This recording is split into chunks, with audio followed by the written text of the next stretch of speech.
एक बड़ी खबर आपको देने जा रहे हैं। बड़ी खबर है देश की राजधानी दिल्ली से। दिल्ली में लाल किले के करीब जो मेट्रो स्टेशन है वहां पर एक धमाका हुआ है और धमाका काफी जबरदस्त बताया जा रहा है जो रिपोर्ट सभी प्रारंभिक रिपोर्ट है उसके मुताबिक जिस कार में धमाका हुआ है उस कार के ऊपर हच्चे उड़ गए हैं और इस धमाके के बाद 3-4 और करीब की गाड़ियों में भी आग लगी है।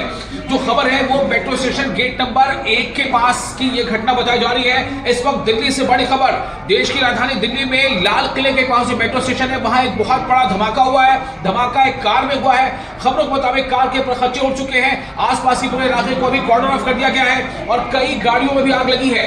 खबर अभी ये है फिलहाल कि कई लोगों की इसमें जो है वो जख्मी हुए हैं। इससे ज्यादा अभी जानकारी फिलहाल अभी हम लगातार इस बारे में खबर नजर बनाए हुए हैं। आपको बता दें कि 3 लोगों के जख्मी होने की खबर है, 3 से ज्यादा भी हो सकते हैं। पूरे इलाके को घेरे में ले लिया गया है। दिल्ली की राजधानी जो राजधानी है, देश की राजधानी दिल्ली, वहां पर धमाका हुआ है। फिलहाल जानकारी के मुताबिक 3 से 4 और गाड़ियों में आग लगी। धमाके की वजह कर पूरे इलाके को सिक्योरिटी के घेरे में ले लिया गया है और जबरदस्त तलाशी अभियान जो है वो भी शुरू कर दिया गया है।